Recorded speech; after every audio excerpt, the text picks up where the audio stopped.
মানে আকাশের থেকে পোস্ট হয়েছিল, যেমন আমার মনে হলো যে গান করছে, মানে গানের বিষয়ে কথা বলছে।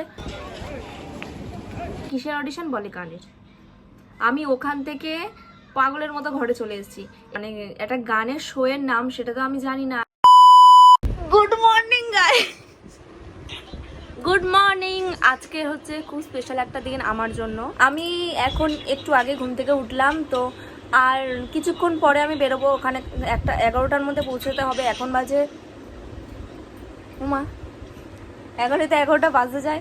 তো তোমরা তো সবাই জানো যে আমি অ্যাক্টিং মডেলিং কতটা ভালোবাসি। এটা হচ্ছে আমার একটা ড্রিম। তো আজকের আমি খুব এক্সাইটেডও, আর অ্যাট দ্য সেম টাইম আমি খুব নার্ভাস লাগছে, কারণ আজকে ফার্স্ট টাইম আমি যাচ্ছি। আর না, এর আগে আমি গেছি অনেক বছর আগে, তবে আজকে যাচ্ছি আমার মনে হচ্ছে যেন আমি আমার স্বপ্নের গোলের দিকে এক পা এগিয়ে যাচ্ছি। তো তোমরা প্রে করো আজকে দিনটা যেন ভালো যায়, আর যেখানে যাচ্ছি সেই জিনিসটা যেন সাকসেস হতে পারি। বিনা ইন্ট্রোতে ভিডিওটা কিভাবে স্টার্ট করি। সো হাই, আমি Zia and welcome back to my channel.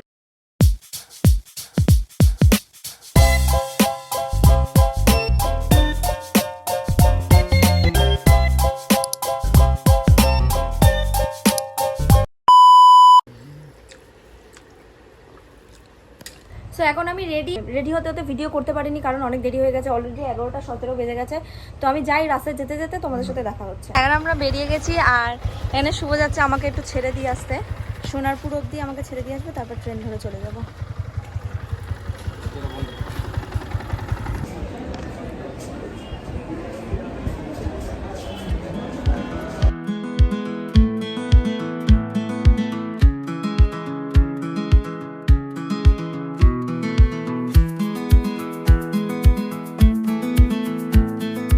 এখন আমি বাঘাযতীন স্টেশনে চলে এসেছি, আর যাচ্ছি হেঁটে হেঁটে ওপারে।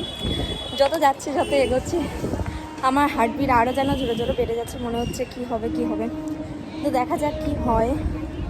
আর এরকমভাবে আমি অডিশন দিইনি এর আগে, মানে এরকমভাবে, দেখা যাক কি হয়।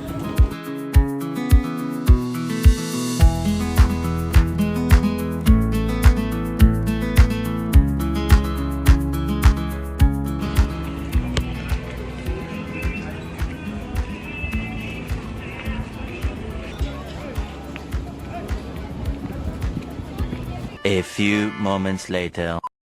এবার তোমাদের শেয়ার করি। এখানে হয়তো একটু লাইটটা কম আছে।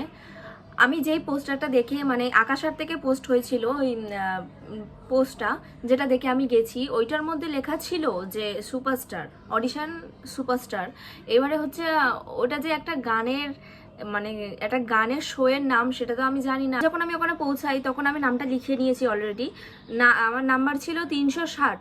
অনেকজন ছিল ওখানে, আমি দূর থেকেই দেখতে পাচ্ছি অনেকজন দাঁড়িয়ে আছে।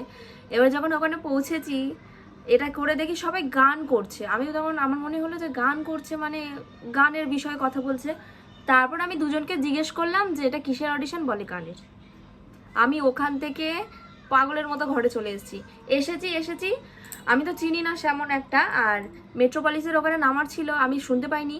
আর আমি চলে গেছি ব্রিজের ওপারে, মানে বাঘাযতীন ব্রিজের ওপারে গিয়ে নেমে আবার ব্রিজের নিচের দিকে আসতে হতো। আমি চলে গেছি ওই দিকে, মানে যেদিকে পাটুলি ওইদিকে। আমি আবার বোকার মতো ওদিকে গেলাম। আর এত রোদ, আমার ব্যাগ একটা এইটুকানি নিয়ে গেছি, তার মধ্যে না ধরেছে ছাতা, না ধরেছে জলের বোতল, না আমি নিয়ে যেতেও ভুলে গেছি রুমালটা। আমি প্রথমেই যেই পাটা এগোতে গেছি ভেবেছিলাম আমি আমার গোলের দিকে এক পা এগিয়ে গেছি, সেই এক পা যেটা এগিয়েছি সেটাই ভুল জায়গায় পাটা ফেলেছি। তো যাই হোক, ভিডিওটা এই অবধি কেমন লাগলো সেটা কমেন্টে অবশ্যই জানিও। আর এইরকম হারের যে তার ভিডিও সব রকম আমি তোমাদের সাথে শেয়ার করব। আমাকে সাবস্ক্রাইব করে রাখো পরের ভিডিওগুলো দেখার জন্য। বাই।